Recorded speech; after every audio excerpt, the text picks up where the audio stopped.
Hola, bienvenidos a un nuevo capítulo del curso de Relatividad General. El otro día definimos esta transformación de coordenadas y representamos las líneas de R constante y tiempo constante. Esto era, digamos, la extensión del espacio-tiempo de Schwarzschild a la zona, digamos, dentro del agujero negro. De forma similar, podemos definir una transformación de coordenadas que es muy semejante a esta, para la zona 1, es decir, para la zona que está fuera del agujero negro. Esta zona se consigue haciendo la transformación casi idéntica a la de la zona 2, pero intercambiando el seno hiperbólico por el coseno hiperbólico y en vez de poner 1 menos r, pues poner r menos 1.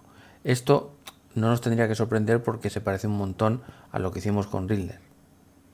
Claro, ahora la pregunta que hacemos es, ¿existe alguna posibilidad fácil de extender la métrica a la zona 3 y la zona 4? Bueno, hay que tener en cuenta que la zona 3 y la 4 en principio no existen. Pues, o sea, es como Epi y Blas, ¿no? Si tenemos una esfera, un agujero negro, por ejemplo, pues solo está dentro y fuera, no hay nada más. Sin embargo, con estas nuevas variables t y x, Kruskal y Szekeres dijeron, oye, ¿y si existe una zona 3 y una zona 4 que se pueda cubrir de una forma fácil o que se pueda extender con estas transformaciones que hemos hecho? Y resulta que es muy fácil. Por ejemplo, la zona 3 podemos definir esta transformación y conseguir, digamos, cubrirla totalmente. Lo único que hay que hacer para cubrir la zona 3 es coger las transformaciones de la zona 1 y cambiarlas de signo, ni más ni menos. Y lo mismo podemos hacer con la zona 4. Fijaos que podemos coger las ecuaciones de la zona 2 y cambiarlas de signo. Entonces, digamos, lo que yo afirmo, bueno, lo que yo no, digamos, lo que Kruskal y Szekeres afirman es que estas transformaciones, que de momento solo valen la 1 y la 2, la 3 y la 4 son artificios matemáticos, pero bueno, dejando aparte eso, este conjunto de transformaciones lo que hacen es rellenar por completo el espacio-tiempo y además todas estas transformaciones, digamos, reproducen la métrica de Schwarzschild. Bueno, más de uno se estará preguntando que cómo se puede hacer para comprobar que efectivamente estos menos aquí reproducen esta métrica. Bueno, es muy fácil. Simplemente habría que calcular diferencial de t, luego habría que calcular diferencial de x elevado al cuadrado, cambiar de signo, sumar y veríais que da esto. Pero hay otra manera más fácil de verlo, que es la siguiente.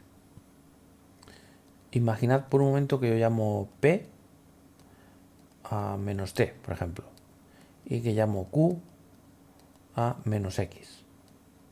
Entonces, si yo calculo diferencial de p, va a ser igual a menos diferencial de t, y diferencial de q es menos diferencial de x.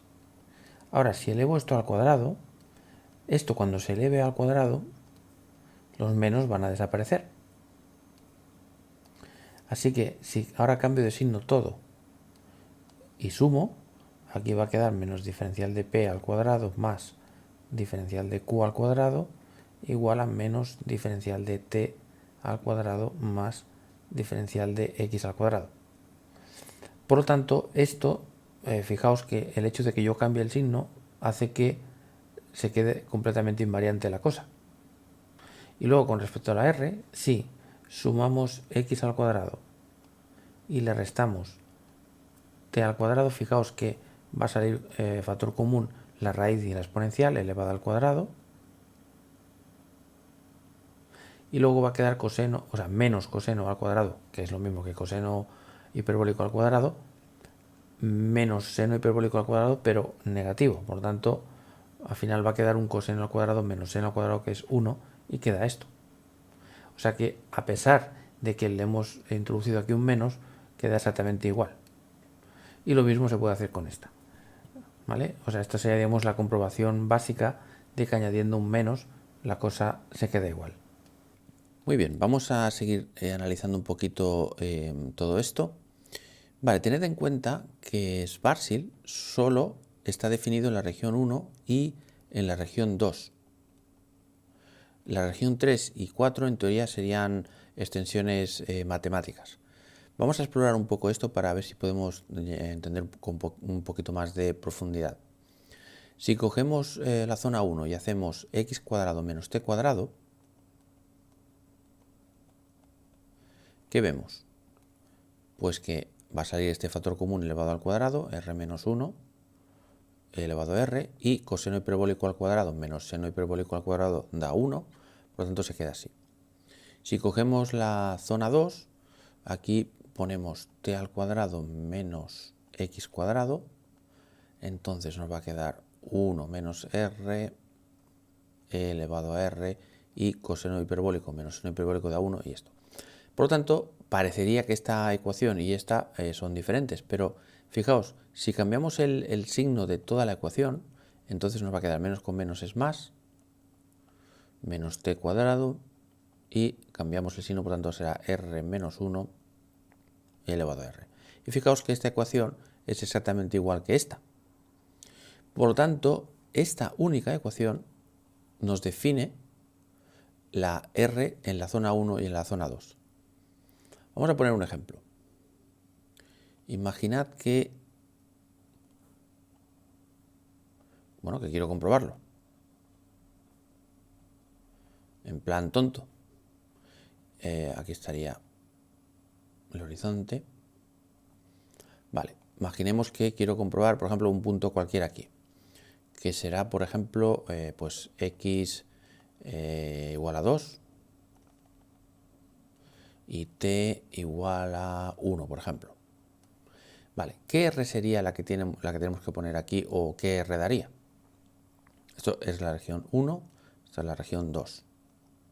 Bueno, pues simplemente sustituimos, sería 4 menos 1 igual a r menos 1 elevado a r, o sea, 3 igual a esto. Claro, para resolver aquí, entonces tenemos que ir al ordenador y le decimos, resuelve esta ecuación. Se lo decimos, venga, resuelve numéricamente y nos sale x igual a más o menos 1.6. Es decir, que la solución de esta ecuación aproximadamente es 1.6. Muy bien, ¿en qué zona estamos?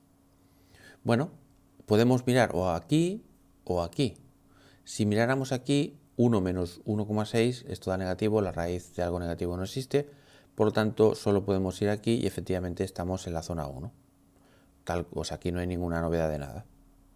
Sin embargo, si en vez de coger este punto hubiéramos cogido, por ejemplo, este otro, es decir, con t igual a, por ejemplo, pues no sé, 2,1, por ejemplo, ¿qué hubiera pasado ahí? Bueno, pues en este punto tendríamos, sigue siendo 2, por lo tanto sería 4 menos 2,1 al cuadrado igual a r menos 1 elevado a r. Vamos al ordenador. Vamos a poner 2 al cuadrado menos 2.1 al cuadrado, que es lo que he hecho aquí, ¿verdad?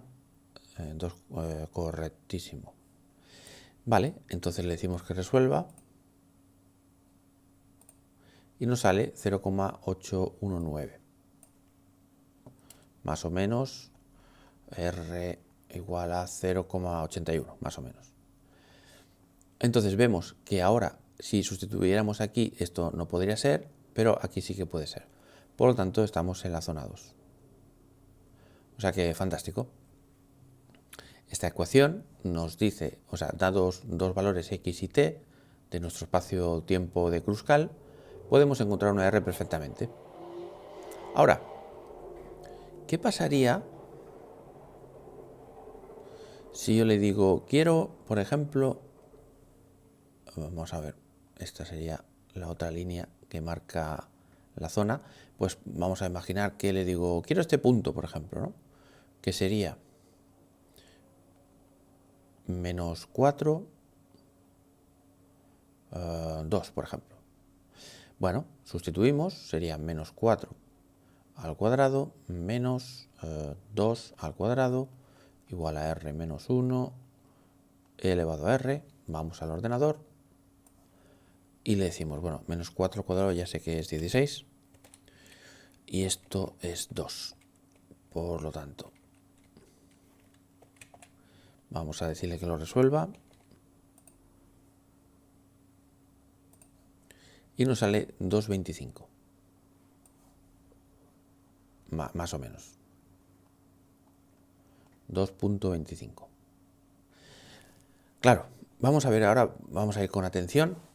Claro, uno puede decir, bueno, pues mira, 2,25, si lo pongo aquí funciona, por tanto daría la zona 1. Pero cuidado, si yo pongo aquí 2,25, efectivamente esto va a dar un número, poniendo la t, la que sea, ¿vale? Da igual, la t, ahora luego vamos a eso. Pero esto daría un valor, el que sea para t y un valor, el que sea para x, pero ambos positivos. Y yo estoy suponiendo que la x es negativa y que en este caso la t es positiva. Por lo tanto, es incompatible. O sea, la r no, pero el que sea x negativo es incompatible. Por eso no estamos en la zona 1. Y es por eso que podemos pensar en la zona 3 simplemente poniendo un menos aquí. Pero claro, esta ecuación, o sea, la ecuación de aquí, que solo vale para la 1 y la 2, ¿también vale para la 3? Pues sí, mirad. En este caso, si yo hago x cuadrado menos t cuadrado, esto, claro, al ser cuadrado, los menos se van a ir, entonces queda simplemente r menos 1 elevado a r, y coseno hiperbólico menos seno hiperbólico, pues da 1. O sea que, precisamente por estos cuadrados, no importa que yo ponga un menos aquí. O sea que obtenemos la misma ecuación. Y si hiciéramos la 4, ya os podéis creer que daría la misma ecuación. Entonces, en contra de lo que pensamos inicialmente, esta ecuación vale para todas las zonas. Para la 1, para la 2, para la 3 y para la 4. Pero adivino lo que estáis pensando ahora mismo. Y es que, hey, pero un momento. Hemos dicho que la t es positiva. Y aquí la t es negativa. Cuidado. Para aquellos de vosotros o vosotras que hayáis estado viendo y pensando eso, enhorabuena, porque esto es una cosa súper curiosa. Claro, aparentemente no hay solución, pero es que nos hemos olvidado de la t, que os he dicho que hablaríamos más tarde. ¿Cuánto debería valer la t para que fuera compatible con esto? Bueno, pues la verdad es que no es muy difícil de ver, porque podríamos decir, por ejemplo, que, a ver, veamos, t hemos dicho que es 2, por tanto vamos a coger esta ecuación y ponemos aquí 2 igual a menos.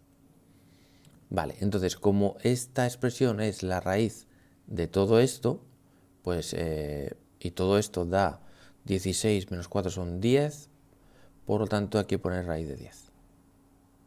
O dicho de otra manera, si sustituyéramos la r aquí dentro y hiciéramos todo esto, pues daría raíz de 10. Muy bien, por el seno hiperbólico de t medios. Claro, pero recordemos que el seno hiperbólico de t medios, por ejemplo, se define como e elevado a t medios menos e elevado a menos t medios dividido entre 2. Entonces, si ahora decidiéramos cambiar de signo esto, pues claro, aquí aparecería menos y aquí aparecería más. Si le doy la vuelta, aparece un menos.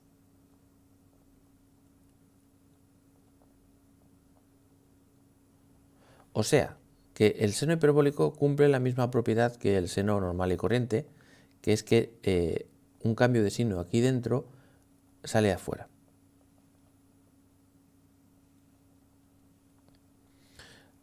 En definitiva, esto implica que podemos poner que 2 es igual a raíz de 10 por el seno hiperbólico de menos t medios. Entonces, vamos al ordenador. Voy a copiar un momento aquí en la pantalla de la derecha y ahora os lo paso. Tendríamos 2 igual a raíz de 10 seno hiperbólico de menos t partido 2. ¿Vale? Acabo de copiar esto aquí, justo lo que tenemos aquí abajo. Y ahora le digo que resuelva. Y tachan, tachan, sale un tiempo negativo.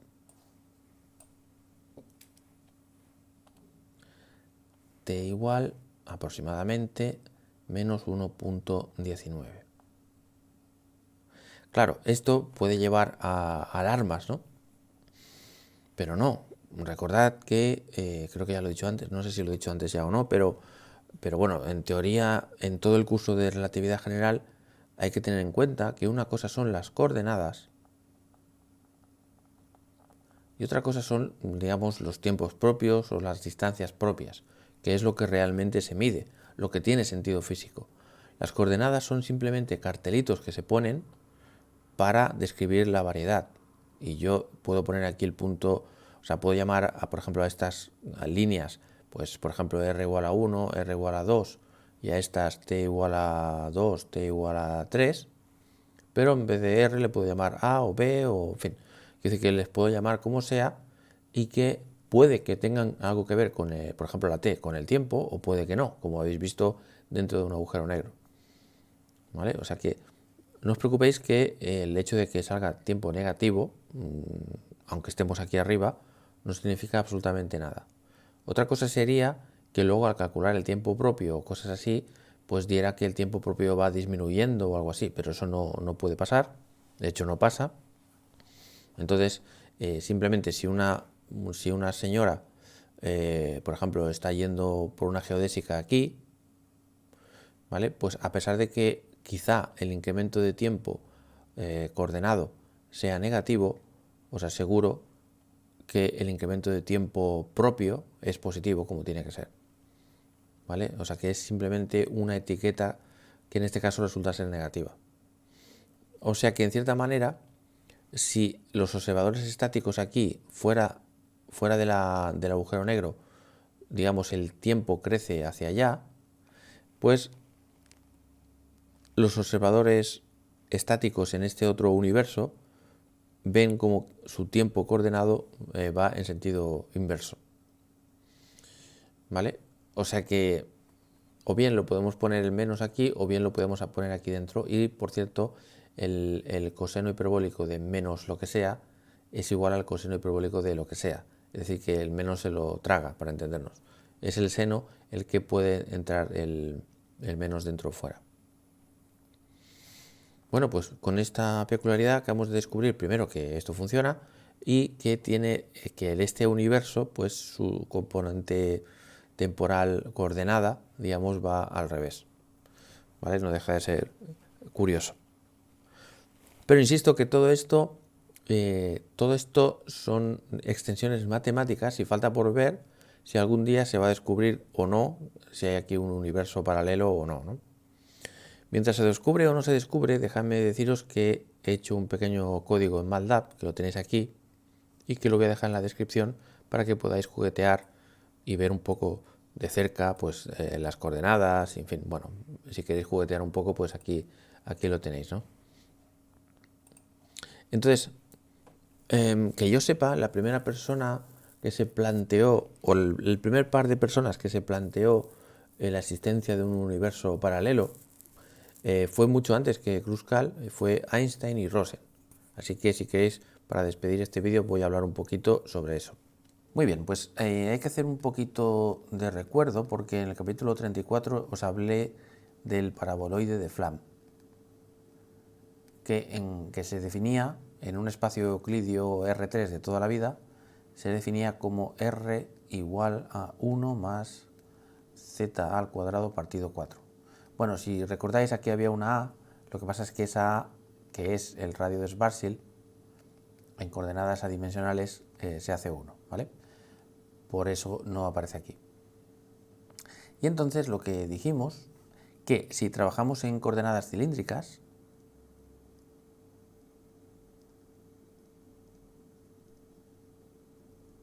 entonces dx al cuadrado más dy al cuadrado más dz al cuadrado, es decir, el espacio R3 euclidio de toda la vida, pues al introducir esta expresión aquí dentro, aquí quedaba pues 1 entre 1 menos 1 partido r diferencial de r al cuadrado más r al cuadrado diferencial de phi al cuadrado, donde esta phi es el ángulo de siempre.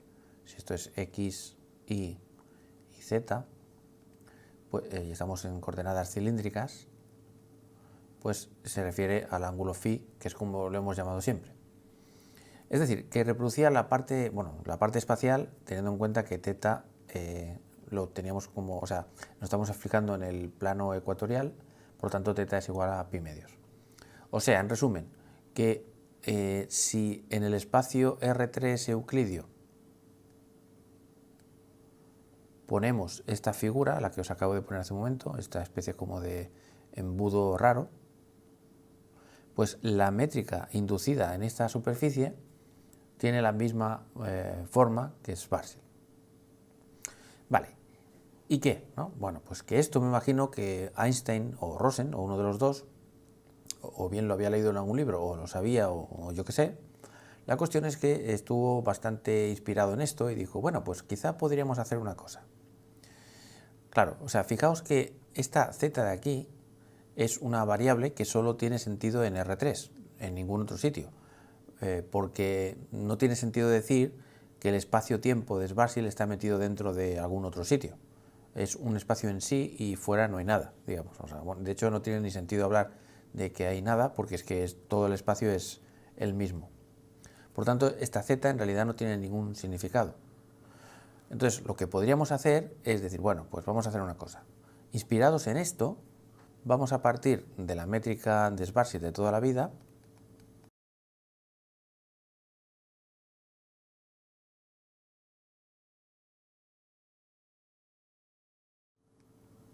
y vamos ahora a definir un cambio de variable inspirado en esto, que sea r igual a 1 más una cierta letra, la que sea, u al cuadrado partido 4, donde esta u no es la z, esta u es una variable como cualquiera, que no tiene el significado de una especie de altura y tal, no, nada de eso.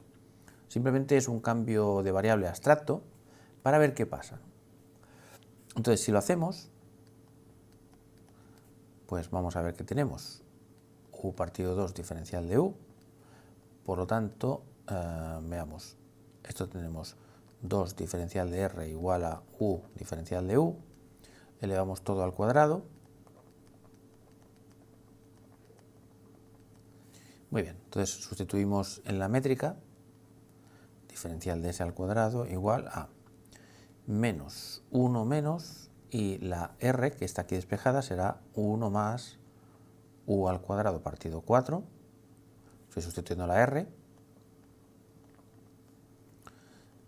y aquí tendremos 1 entre 1 menos 1 entre la r, y la r es 1 más u al cuadrado partido 4, y diferencial de r al cuadrado, pasamos el 4 aquí, y nos queda un cuarto de u al cuadrado diferencial de u al cuadrado, más r al cuadrado, que será 1 más u al cuadrado partido 4, todo esto elevado al cuadrado, y multiplicado por diferencial de θ al cuadrado, más el seno al cuadrado de θ, diferencial de phi al cuadrado.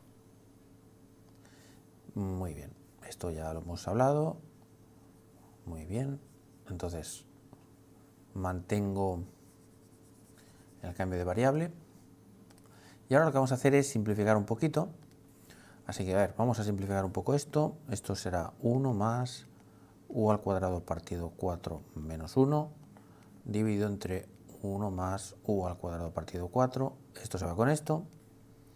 y podemos, bueno, podemos dejarlo así o, por ejemplo, multiplicar arriba y abajo por 4 y nos queda esto de aquí. O sea, que diferencial de s al cuadrado con la nueva variable nos queda de momento menos u al cuadrado partido 4 más u al cuadrado, diferencial de t al cuadrado, más, y bueno, como fijáis, como esto de aquí es exactamente lo mismo que esto de aquí, pues lo pongo copiado idéntico, u al cuadrado, bueno, casi, porque tendremos el 1 partido esta cosa, que es u al cuadrado partido 4 más u al cuadrado, pero aquí tenemos un cuarto de u al cuadrado, o sea que aquí habrá un cuarto y aquí habrá u al cuadrado. Entonces esto simplificado va a ser 4u al cuadrado aquí y aquí u al cuadrado multiplicado por lo de abajo. Entonces u al cuadrado se va con esto y nos queda 4 más u al cuadrado dividido entre 4.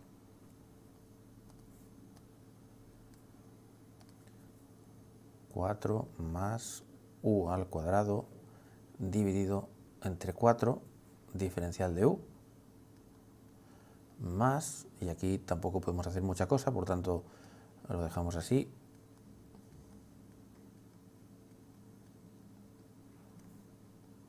Y esto es la métrica que publicaron Einstein y Rosen, creo que fue en 1935, pero no estoy seguro. Ellos propusieron este cambio y lo que no sé, porque he intentado buscar el artículo y no lo he encontrado, solo he encontrado referencias, lo que no sé es si hicieron mención del puente de Einstein, o sea, perdón, del paraboloide de Flam o no. Si alguno de vosotros que está viendo este vídeo lo encuentra, que me lo pase, por favor, que tengo curiosidad por verlo. ¿Vale? Todo lo que yo estoy haciendo son referencias de otros artículos que lo revisitan o hablan de él y dicen lo que hizo Einstein, ¿vale? Y Rosen. Muy bien. Entonces, aclaro que esto que yo he hecho no es ninguna aproximación de nada. Es un cambio de variable, que ahora no me acuerdo ya cuál es porque lo he borrado. Sí, perdón. Era r igual a 1 más u al cuadrado partido 4. Entonces, dejadme enseñaros cómo era el paraboloide de Flam. Me parece que en el capítulo 34 solo os enseñé la parte de arriba y no la de abajo. Pero bueno, también está definido la parte de abajo porque, claro, esto es importante porque, claro, si yo digo que r es igual a 1 más, ahora vuelvo un momento a z al cuadrado partido 4, o sea que estoy con el paraboloide de Flam. Claro, si despejamos z de aquí, bueno, pues aparte, bueno, será 4r menos 1 y luego la raíz. Claro, al hacer la raíz, aquí saldrá dos posibilidades, tanto el más como el menos. Entonces, si cogemos el más, estamos hablando de la parte de arriba, pero si cogemos el menos, estamos hablando de la parte de abajo, ¿vale? Por lo tanto, cuidado porque el paraboloide de Flam es tanto por arriba como por abajo. Muy bien, entonces vamos a ver ahora en qué zona está definida esta métrica. Claro, fijaos que para cualquier valor de u, r va a estar entre 1 y más infinito. ¿Cómo se ve esto? Bueno, pues porque u, si es muy grande, significa que al cuadrado va a ser grande tanto si es positivo como negativo, y entonces r pues puede ser todo lo grande que se quiera. Y el valor más pequeño de u es igual a 0, que hace que r sea igual a 1.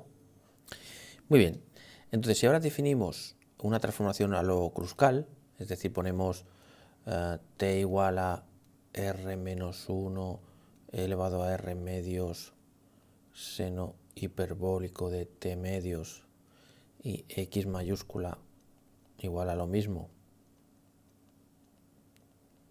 pero con el coseno hiperbólico, y actualizamos esta transformación, pero claro, en vez de poner r, pues tenemos que poner lo que tenemos que poner, ¿no?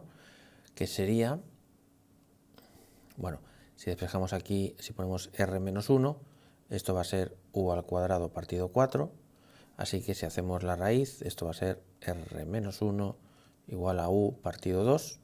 Por tanto, todo esto de aquí queda u entre 2. Y aquí queda, a ver, la exponencial de r medios. Y r medios pues va a ser 1/2 más u al cuadrado partido 8. 1/2 más u al cuadrado partido 8. Y el tiempo no lo hemos tocado para nada, por lo tanto lo dejamos exactamente igual. Y aquí lo mismo.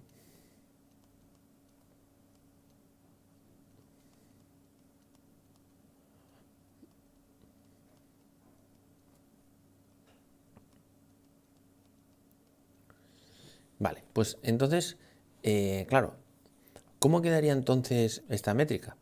Trabajando con estas coordenadas, teníamos que ds al cuadrado es igual a 4 partido r elevado a menos r, y tenemos menos dt al cuadrado más dx al cuadrado más el término r al cuadrado de omega al cuadrado. Entonces, para saber cómo se transformaría con esto, pues habría que calcular diferencial de t, diferencial de x, sustituir y tal. Pero bueno, la lógica nos dice que debería ser lo mismo, porque simplemente hemos renombrado las variables, y debería ser pues algo así. Cambiar la r por 1 más u al cuadrado partido 4 y elevado a menos 1 más u al cuadrado partido 4, y esto debería ser lo mismo. Porque si no es así, significa que no lo podemos poner de forma conformemente plano, y entonces las cosas no cuadrarían. Vale, entonces he hecho una pequeña pausa y lo he comprobado, no vaya a ser que os estuviera diciendo alguna mentira, y entonces aquí lo tenéis. Lo pongo aquí para que, si os interesan los cálculos, podéis hacer una captura de pantalla e ir viendo lo que he hecho, que es definir t, luego calcular las derivadas parciales para encontrar la diferencial de t, luego las derivadas parciales con respecto de t, pero de la variable x grande, y con eso calculo pues diferencial de x. Luego le damos al cuadrado cada uno de ellos, y después restamos, tal, y entonces nos da esto de aquí. Y entonces, efectivamente, si pasamos todo esto al otro lado y despejamos esto de aquí, que es esto, pues entonces nos queda, aparte de menos dt cuadrado y de x cuadrado, pues un factor que depende de u y es exactamente igual como el que he puesto aquí. Bueno, hay una pequeña diferencia, que aquí hay 16 y un 4, pero si dividimos todo esto, tanto arriba como abajo, entre 4, entonces nos queda, digamos, lo mismo, un 4 y un 4 aquí dividiendo, que es justamente lo que hay aquí. ¿Vale? O sea que efectivamente cuadra. He aprovechado también para elevar al cuadrado la t, la x, hacer esta resta, y entonces nos da esto, que es justo lo que voy a apuntar. Así que lo apunto. Tenemos además que x cuadrado menos t cuadrado es igual a u al cuadrado partido 4 elevado a 1 más u al cuadrado partido 4. Muy bien. Entonces, ¿qué hacemos con todo esto? Bueno, lo que vamos a hacer es borrar esto de aquí, porque la r ya no sabemos lo que es. Ahora mismo estamos con us solo, us y ts, y entonces esto va a ser nuestro tiempo y esto nuestra x, al igual que Kruskal. Perfecto. Luego esto también nos va a importar. Muy bien. Esto era unos calculillos que he hecho antes, pero que ahora da igual. Y la métrica esta es la que obtenemos. Por lo tanto, esto sí que me interesa mantenerlo. Y borro esto, que era un calculillo de antes también. Muy bien. Perfecto. Entonces, ahora que ya tenemos esto, claro, nos podemos plantear la misma cosa que nos planteamos en Kruskal. Pero antes de plantearnos eso, claro, tenemos que saber qué es lo que estoy diciendo, ¿no? Perdón que me estoy adelantando. O sea, vamos a ver.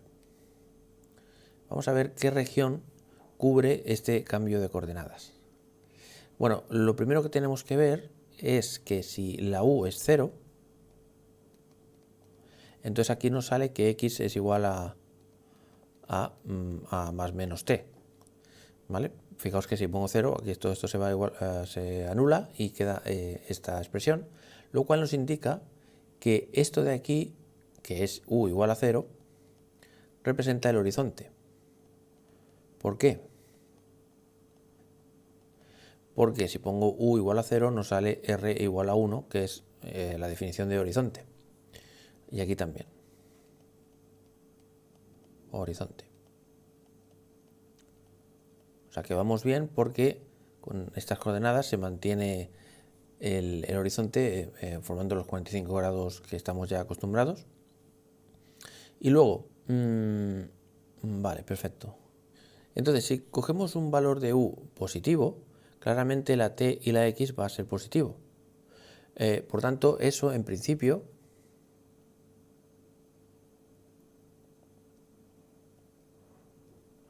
lo que hace es coger, digamos, en principio algún punto de por aquí, ¿no? Pero vamos a preguntarnos si puede ser también que pudiéramos coger algún valor de por aquí. Bueno, la respuesta es que sí, porque si por ejemplo escogemos que la t sea negativa, entonces ya sabéis que el menos puede salir del seno hiperbólico y finalmente nos da una t negativa aunque la u sea positiva. Por tanto, en realidad está, digamos, en principio describiendo toda esta zona. Vale, pero u, por ejemplo, podría ser negativo.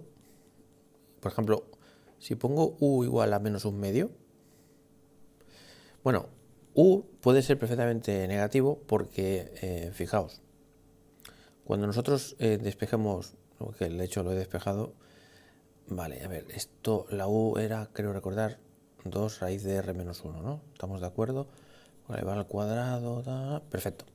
Claro, la u puede ser negativa porque al despejar aquí podemos poner un más y un menos, ¿no? Entonces podría ser perfectamente menos un medio. Pero menos un medio, ¿a qué corresponde? Claro, si sustituimos aquí u igual a menos un medio, o bien lo ponemos aquí, esto nos da un cuarto entre 4, o sea, 1 más 1 octavo, es decir, más allá que 1. Por lo tanto, aunque la u sea negativa, vuelve a darnos una r positiva que en principio está por aquí. Pero cuidado, porque si u en vez de menos un medio fuera un medio, nos daría la misma r. Por tanto, estaría con una degeneración. O sea, dos valores distintos de u nos dan el mismo punto. Por tanto, esto no puede ser. Entonces, lo que hizo Einstein, o lo que argumentó, fue que cuando las u's sean positivas, estaremos refiriéndonos a puntos que están en la región 1, y cuando las u's sean negativas, entonces estaremos en la región 3. Porque recordad que las r's, bueno, no sé si esto lo dije, creo que ya lo dije, las r's igualmente aquí son, pues, por ejemplo, si aquí es r igual a 2, por ejemplo, pues esta línea también tiene r igual a 2. ¿Vale? Entonces, esto lo que nos dice es que podemos extender digamos, la región de validez de estas transformaciones poniendo aquí más menos. O dicho de otra manera, si la u es positiva, escogeremos esta transformación, pero bueno, es que esto ya lo cubre todo, porque si la u es negativa ya no nos va a salir esto directamente. ¿Vale? Pero claro, cuidado, ¿qué pasa con esta zona? Con la región 2. Claro, para que pudiéramos estar en esta región, R tendría que ser, por ejemplo, pues no sé, un medio. Recordad que la R de Schwarzschild, aquí iba haciendo así y iba valiendo valores cada vez más pequeños. Por ejemplo, R igual a 0,9, luego R igual a 0,8, hasta que finalmente llega a R igual a 0. Por lo tanto, para estar en esta región, R tendría que ser algún valor entre 0 y 1. Por ejemplo, un medio. pero si ponemos aquí un medio, que es lo que hemos puesto antes, nos da una R mayor que 1, por lo tanto no es posible. No hay ningún valor de U, ninguno, que haga que nos dé una R que estemos en la región 2. Por lo tanto, y en la región 4 tampoco. ¿Vale? Porque en la región le pasa lo mismo. Esto sería R igual a 0,9, 0,8, 0,7, las R's me refiero, hasta R igual a 0. O sea, que digamos, el método estratégico de Einstein era definir estas coordenadas de manera que siempre estemos o en la región 1 o en la región 3 y evitar el infierno, digamos, ¿no? Entonces déjame actualizar que esto es tan válido para cualquier U, no solo para positivos. Y claro, ¿qué pasa cuando U es igual a 0? Pues que al sustituir aquí, tanto la t como la x da 0. Por tanto, U igual a 0, tal como está esto, correspondería a este punto de aquí. Pero tenemos que tener en cuenta que si la t la hacemos infinita y tanto aquí como aquí, claro, tenemos que tener en cuenta que cuando dividamos t partido x, por ejemplo, esto de aquí se va a ir con esto y entonces nos queda tangente hiperbólica de t medios, y si la t la hacemos tender a infinito, entonces la tangente hiperbólica de infinito tiende a 1. ¿Vale? Por lo tanto, nos daría la recta t igual a x, que es esta línea de aquí. O sea que efectivamente u igual a 0 es este punto, pero cada vez que, pero esta línea también de alguna manera representa el mismo efecto que u igual a 0. ¿Vale? Por esta razón que os digo. Muy bien. Vale, entonces lo que se planteaba Einstein es, bueno, pues entonces tenemos una manera de conectar los mundos, ¿no? Entonces, claro, una cosa a decir es que, por eso os decía antes que, o no sé si lo he dicho, pero lo digo ahora, que para representar el paraboloide de Flamp, pues lo interesante es dibujarlo, pues algo así.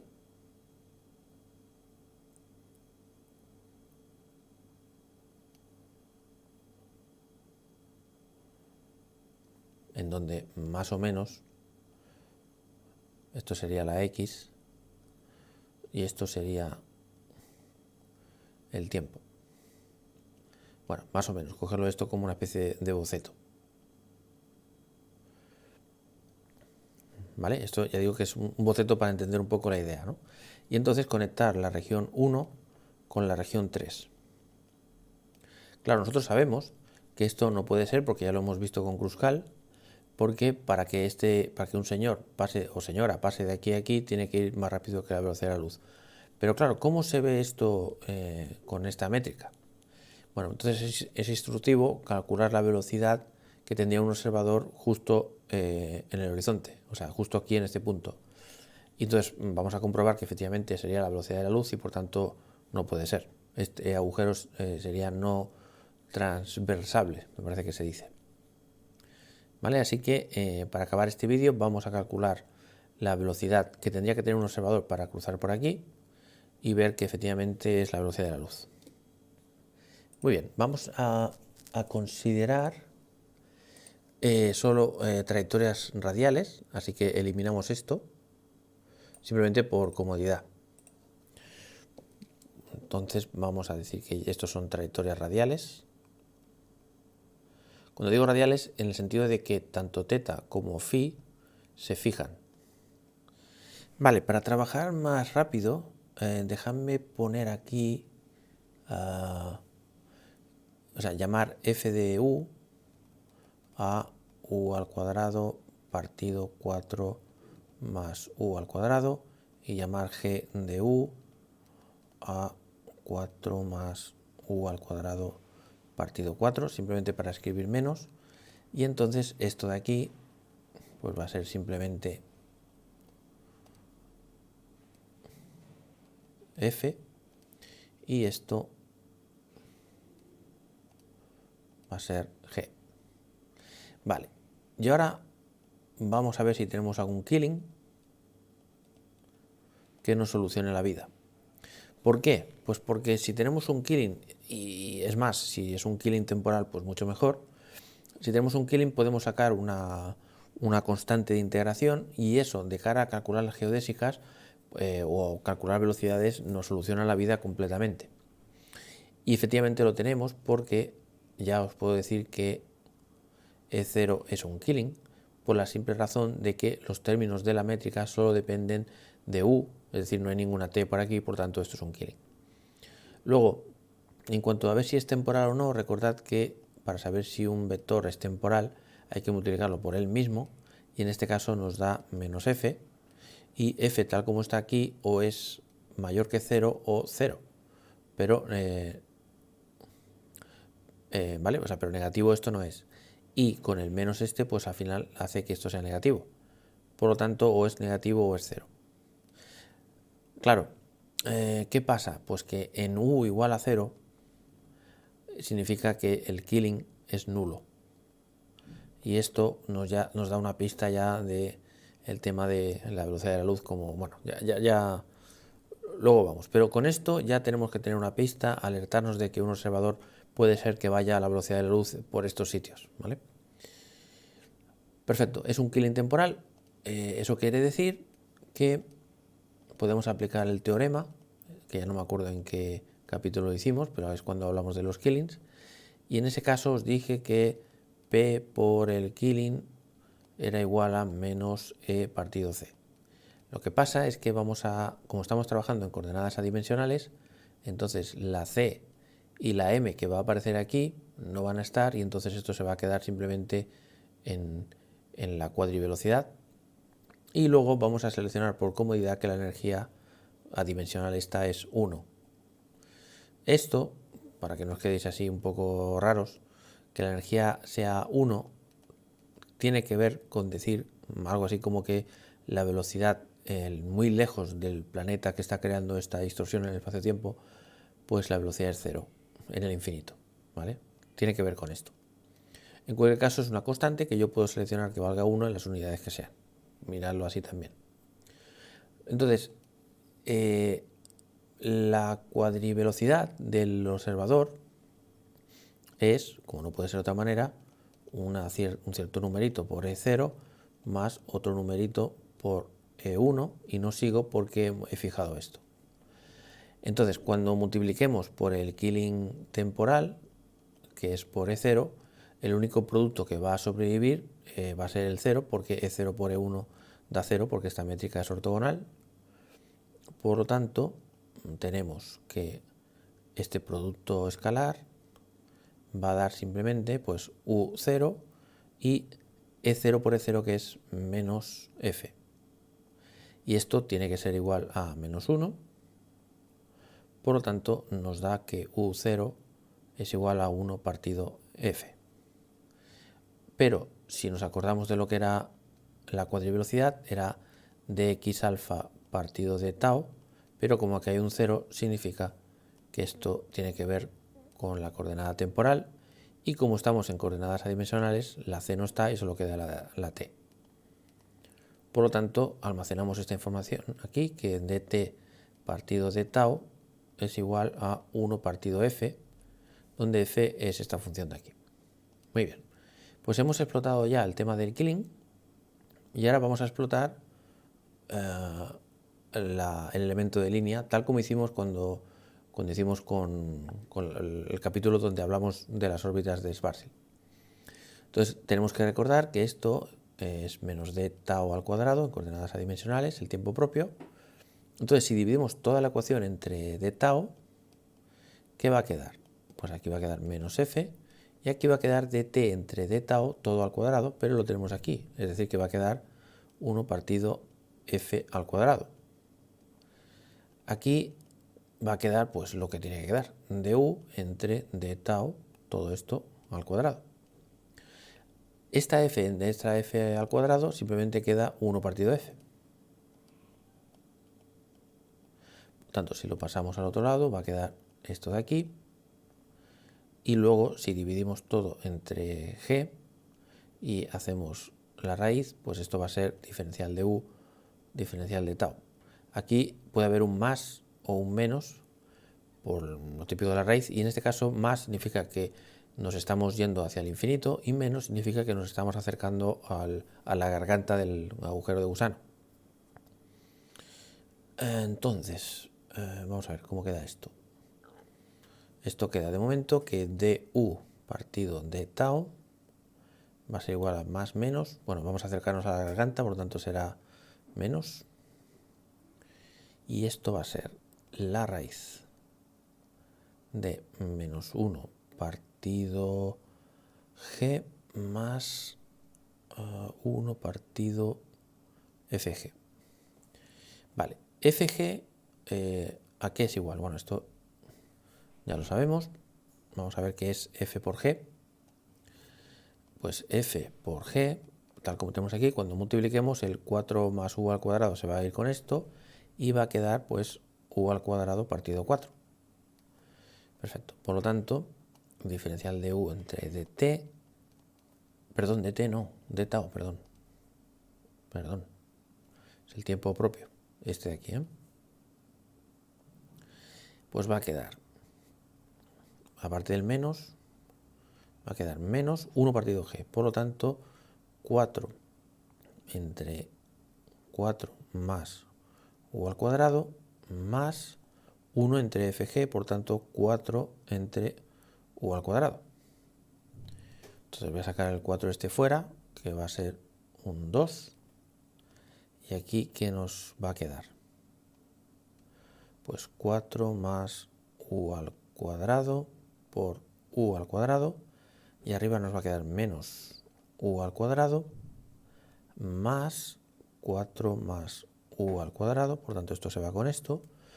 Y finalmente nos va a quedar, este 4 va a salir fuera, que junto con este 2 va a quedar un 4.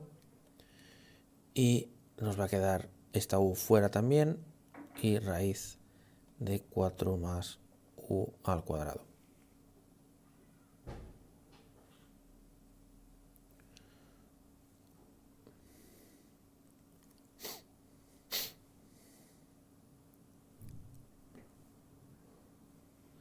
Muy bien, así que voy a escribir ya el resultado final para marcarlo. Nos va a quedar menos 4 entre u 4 más u al cuadrado. Lo enmarcamos porque esto es una información súper valiosa para saber cómo se comportan las geodésicas. En este caso estamos hablando de geodésicas radiales. ¿Vale? Recordad que el teorema de Killing decía que si usas el Killing tienes que usarlo solo para trayectorias geodésicas, o sea, caídas libres. ¿Vale? Y es lo que estamos considerando. Un señor que cae por la garganta a ver qué le pasa. Entonces, para encontrar la velocidad, bueno, pues la velocidad en principio debería ser du entre dt. Recordad que la u es la coordenada que nos define algo así como el espacio, ¿no? Pues es el espacio entre el tiempo, eso es la velocidad, ¿no? Pero tanto u como t son las coordenadas ordinarias de la métrica. No es de tau, que esto es el tiempo propio y es otra cosa. Entonces, para hacer eso, lo único que tenemos que hacer es dividir du de tau entre dt de tau. Vale, esto es un teorema del cálculo. Una manera de recordarlo es que si aquí estamos dividiendo entre dt, o sea, entre la misma cosa, es como si se tachara esto y queda du entre dt, ¿vale? Es una manera de recordar, pero esto en realidad es un teorema del cálculo. Vale, pues entonces lo hacemos. Du entre dt, ¿dónde estás? Aquí. Pues esto va a ser, bueno, pongo aquí menos 4, u raíz de 4 más u al cuadrado, y como esto está dividiendo, pues pasa arriba al revés. Por tanto, sería f. ¿Pero qué es f? F es esto de aquí. Por tanto, u al cuadrado partido 4 más u al cuadrado.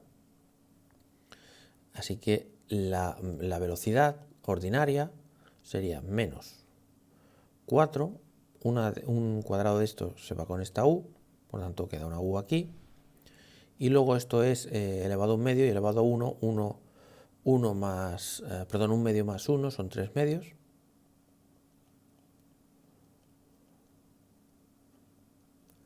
Y esta sería aparentemente la velocidad. Pero cuidado porque no va a ser la velocidad que estamos buscando. Fijaos qué cosa más curiosa porque aquí, vamos a ver, si ponemos u igual a 0, si ponemos aquí este 0, nos sale que la velocidad es 0. Esto, que podría ser sorprendente, en realidad no debería ser tanto. ¿Por qué? Porque si os acordáis, cuando estamos con un agujero negro, digamos, y un objeto está cayendo libremente, con respecto a un observador lejano, no entra nunca. Esto ya lo hablamos en su momento, y es lógico que para este observador se lleve las manos a la cabeza y diga, what the fuck, no entra, se queda congelado, ¿vale? Esto es el típico efecto de congelamiento en el que al observador lejano le parece que esto nunca entra. Pero esta no es la velocidad que queremos, sino la que queremos es un señor que esté aquí mirando qué velocidad cree que tiene eso. Este es el que nos interesa. Entonces tenemos que poner un observador estático y calcular la velocidad con respecto de este valor de este observador estático. Bueno, al menos vamos bien porque significa que esta expresión tiene que ser válida porque reproduce lo que ya sabemos.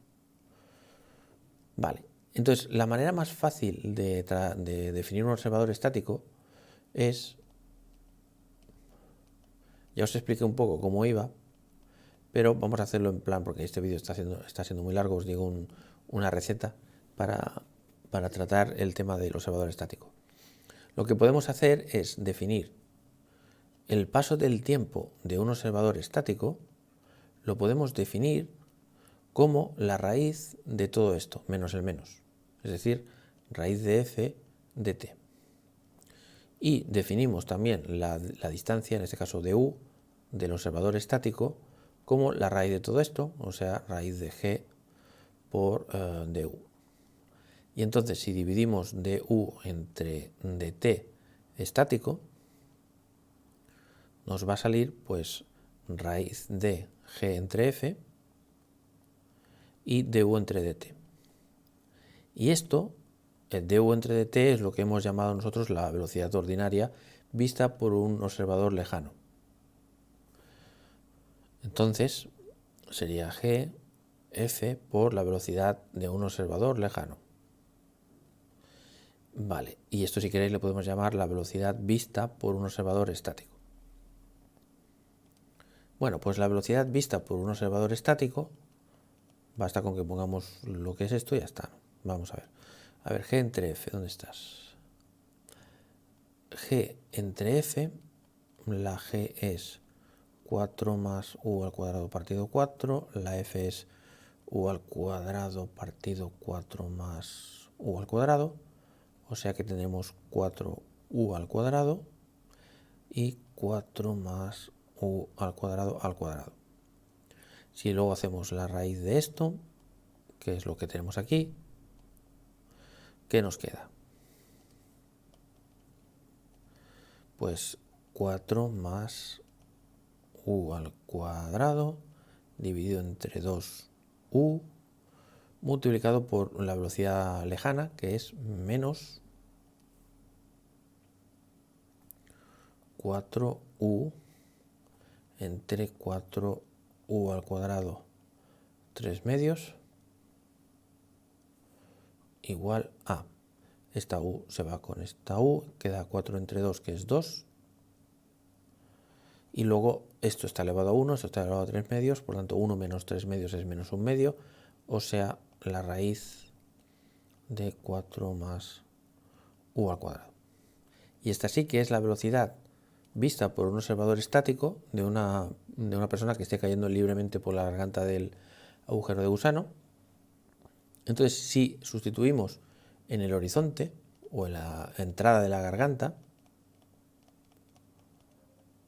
pues ponemos u igual a 0, que es lo que hemos dicho, y nos sale que la velocidad del señor estático es 2 partido raíz de 4, o sea 2 entre 2, o sea 1, que en estas unidades significa la velocidad de la luz. ¿Vale? Si no hubiéramos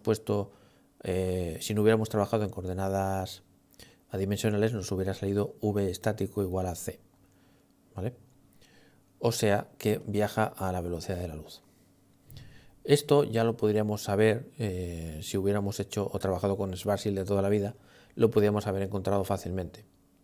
Pero he hecho todo esto para que veáis cómo trabajar en una métrica diferente, cómo buscarse la vida, porque cuando nos den una métrica diferente, pues tenemos que hacer todo tipo de trucos pues, para calcular las cosas, ¿no?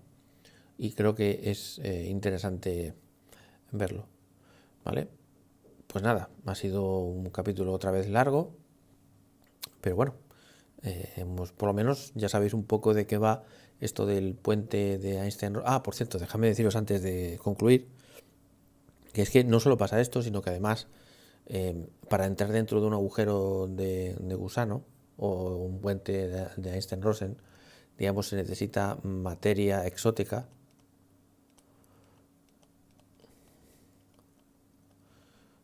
¿Vale? O sea, quiere decir que energía negativa y tal, y eso en principio no se sabe si hay energía negativa o no. ¿Vale? Todo esto no os puedo decir más porque todo esto tiene que ver con el tensor de energía de impulso, las ecuaciones de campo de Einstein, y aún no lo hemos hecho. Pero bueno, ahí queda pendiente para el futuro. Pues nada, muchas gracias por ver este vídeo y hasta el siguiente.